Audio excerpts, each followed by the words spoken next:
What's going on, everybody? It's your boy Ethan. Hope you're having a great day. Back in with another poker vlog, but this time a little different. It's a little past 10 o'clock at night, and I'm driving to Twin River Casino because I'm an absolute degenerate, but also wanted to, I'm pretty busy this week, so I wasn't able to play for the rest of the week, so this is my only time to actually squeeze in a quick little session here, but never been to a casino on a Tuesday night at 11 o'clock before, so I don't know how live or dead Twin River may be, and Poker Room may be, but I'm on my way and I'm gonna find out. So yeah, I don't know how exciting this vlog's gonna be. I don't know how long we're gonna play for, but we're gonna play, taking the red eye to Twin River. Maybe we'll make some money. Maybe this will be exciting. I don't know, but I guess we'll see, and I'll report back to you with some hands. So hopefully you guys enjoy. Just before I go into the hand reviews, I want to make a quick little announcement because I know that there's a ton of you people going onto my channel and watch my videos. I don't claim to be a good poker player. I'm definitely not a good poker player by any means. I don't claim to be like a model for anything or anyone that you should actually follow and follow my train of thought. I'm simply just a very new and novice poker player who enjoys creating content and making videos for you guys and uploading on YouTube. And also, hopefully, along the process, along these videos, I'll see progress over the long run and getting better with my plays and such. So hopefully you guys enjoyed the video, and we'll get into the hand reviews. So the very first hand here, I am in the cutoff. By the way, I'm playing 1-2 at Twin River. So look down at Ace Queen of Hearts. We get 5 limpers to me. So I'm in the call position, so I'm just going to bump it up to $20 and only the small blind and middle position calls. So we're 3 ways to the flop of King 4-3 with 2 spades on the board. Once it checks to me, I'm just going to make the normal C bet of $50 just to continue there and, I don't know, see what happens. So the small blind had a really solid stack, so he only calls for $42. And the middle position folds. So turn and river bring no help. It's another 4, and the river's a 5. He shows King Jack off suit, and we lose that one first pot of the day. So the second one we have here, I'm in the cutoff position again. I'm looking at an Ace 9 off suit with a 9 of hearts. Right now, starting stack, I only have like 175 on the table in front of me. So we get 3 limps to the hijack. Hijack makes it $12. The I call. Actually, me, I call, then the button calls, and the big blind calls as well. So we have 4 ways to the flop of Ace 6-8 with 2 hearts. So big blind first act checks, hijack, then bets $35. Then I decide to bump it up to $75 because I have an ace and horrible kicker. But we bump it up to $75, just trying to get some people off the hand. The button then shoves for $135 total. So once he shoved, I put him on the range of either 2 pair or a set. No way he was drawing. I think he had a fairly strong holding there. Maybe 2 pair, Ace 6 or Ace 8, or pocket 6s or pocket 8s. So big blind folds, hijack, tank folds, and action onto me. Normally, if I didn't raise in this position, I absolutely would fold, but I only had $60 to call off there, and at that price, I just couldn't say no. I already put myself in this super horrible predicament of raising. So I did make the crying call. Then the turn comes the 3 of hearts, river, jack of hearts. And we go runner and beat him. He shows his pocket 6s with the 6 of hearts as well. So my 9 high flush beats his 6 high flush. And then the hijack, who was contemplating on making the call, he said he folded Ace 10 with the 10 of hearts as well. So what can I say? Better to be lucky than good, right? I scooped that pretty decent sized pot there. Just because I got lucky. Didn't play this one well. Not proud of how I played, but I'm glad it worked out this time. Definitely not going to work out in the long run. Next hand we have here, I'm in the small blind position with Ace Jack off suit. So we get an undergun limper, then undergun plus 2 makes it $12. Folds to the button, who calls. I call. Big blind calls. And undergun, he shoves for only $16, so for $4 more, he had 16 total. So everybody else makes the call. So we're 5 ways to the flop of King 10-4 Rainbow. Flop a gut shot, and that's kind of it. So, I mean, I'm first act, I'm going to check, and it ends up checking around, which is good. Turn gives me the nuts, the queen of diamonds, which is great. First act, once again, I have to check. Big blind checks, and especially on this super wet board. I figured someone had to bet, so then onion +2, he bet 25. The button calls. I decide to raise to 125 just to maybe squeeze some value, maybe make it look like I'm mixing in some bluffs here and there. But the big blind folds. The onion +2 ends up calling. He was also very short stacked, so he called for 100 total. And the button unfortunately folds his 2 pair. So I think I could have gotten value from the button if I didn't raise all in. Maybe I could have waited on the river to do that and get max value out of him, because he did fold his 2 pair. But the river became a blank. Totally don't know what that was, but showed my straight. He showed pocket 4s, and we win. We scooped that one up there. So shortly after that table, shortly after this hand, the table broke, and we went off to a different table, which becomes insane. You guys will shortly find out. So the first interesting hand we get to at the new table, I'm in the cutoff position with pocket aces. So we get 3 limpers to me. I'm going to have to raise it up to $20 there. The big blind calls, and the low jack, who I thought was a good player at the time, at the start of this hand, but that image quickly changed. We'll get into that later, but he calls as well. So we're 3 ways to the flop. Flop comes king, 10, 5 with 2 spades. So the big blind checks. The low jack bets $30. He seemed actually pretty aggressive, so I don't know what he would have here, but he seemed pretty aggressive. And I think about raising, but thought about raising it up to maybe just a min raise, just to increase the size of the pot, or throw in like 85 or to 70 in there. But ended up making the call because I thought I'd induce another call from the big blind, but he ended up folding.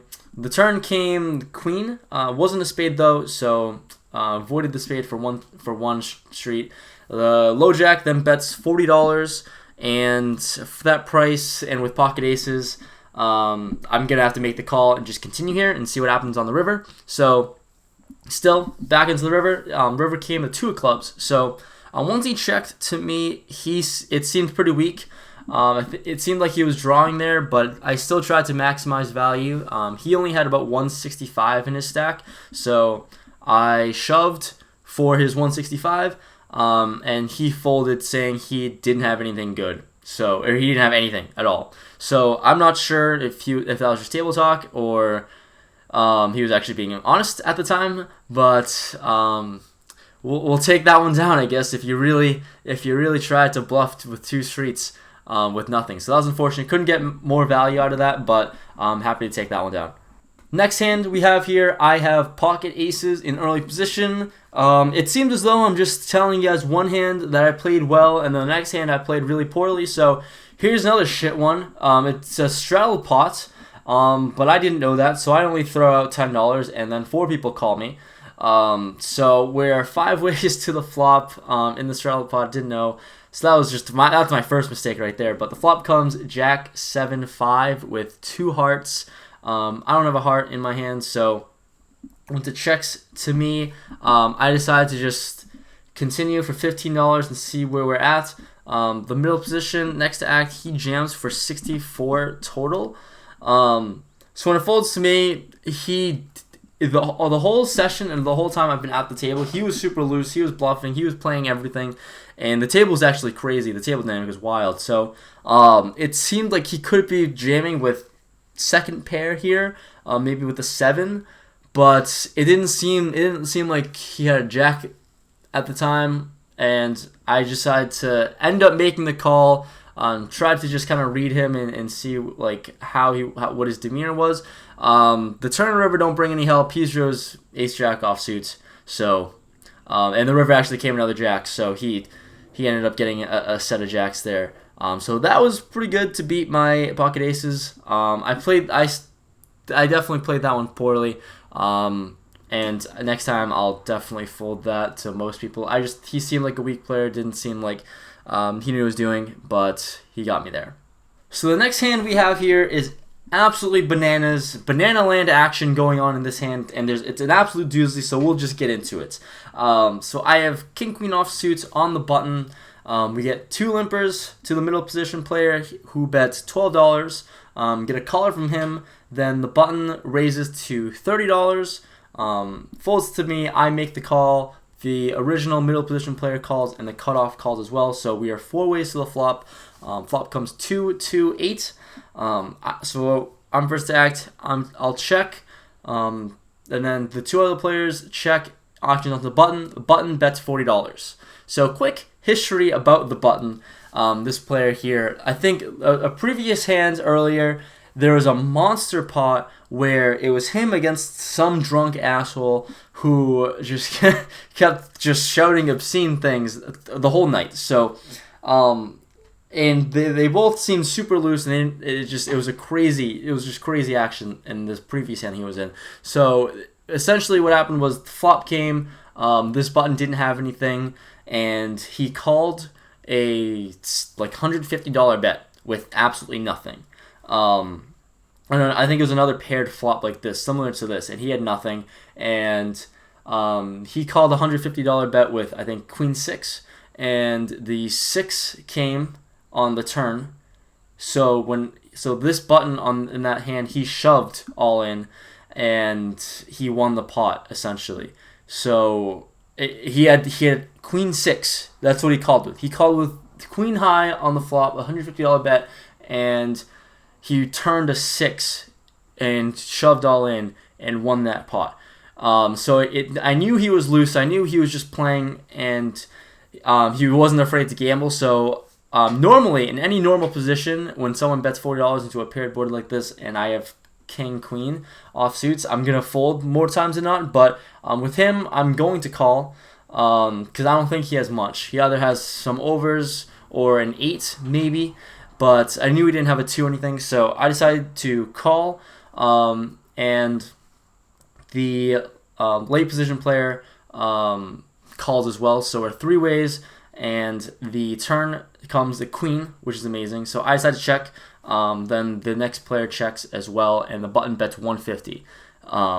So pot's getting pretty big. He bets $150 now. Pretty much a pot-sized bet, if not actually more than a pot-sized bet. But I just think about what he could possibly have. My stack is about like 255 more, so I think the total like 405. So we're playing with a pretty big stack here, and when I turn top pair and I don't think he has anything, but he's going to continue, there's no way I can walk away from this hand, I don't think. So I think about calling, but I don't really want to see any other cards besides the end of the money, because I think I should be ahead more times than not in a situation, unless he has aces. That's kind of it, because I block kings. Obviously, I mean queens would be unfortunate, but I think about raising or calling, and I ended up just jamming it all in there for 255 more, so all of my 400. He had a big stack, about like 700 in front of him or something like that. So I was looking for a quick double up. Late position, he only had $10 behind, so he's gonna call. And then the button tanks for a long time, which is always good. That's just, he doesn't have a 2, he doesn't have the nuts or anything like that. So he tanks for about a minute and a half, then makes the call. River comes the 5-8. I didn't want to make the call, honestly. I was kind of afraid of a call, but he ended up making the call, and the river came the 5 of spades. I asked him if he had a queen or a 2 or anything, and he said he had an 8. So I show, and I scoop that monster of a pot. Like, I don't know how much money, I'm not going to do the math in my head, but scoop up a massive, massive pot with a pair of queens. So that was taken. That was some value right there. I think I played that one as well as I could have. I mean, in terms of results, it worked out. I think I played that one well, given like my history with the player and what I know and what I observed. So it worked out. I think with any normal player, that's not a move that I'll ever make. But with him, I'm glad it worked out, because that was absolutely wild. The last table that I'll go over in this video here, I'm on the button with 9-8 offsuit. 6 ways. It does not end up being a 6-way limped pot. I didn't really want to raise it up when the action was on to me. So 6 ways, limped pot. Flop comes 10, 7, 10 with 2 clubs. Flopped the open-ender. Unfortunately, I don't have a club in my hand, so that's not great. But the big blind opened up for $25, fold to the middle position who calls, and then I decided to make the call as well. So 6 turned into 3, and then the turn comes the 6 of clubs.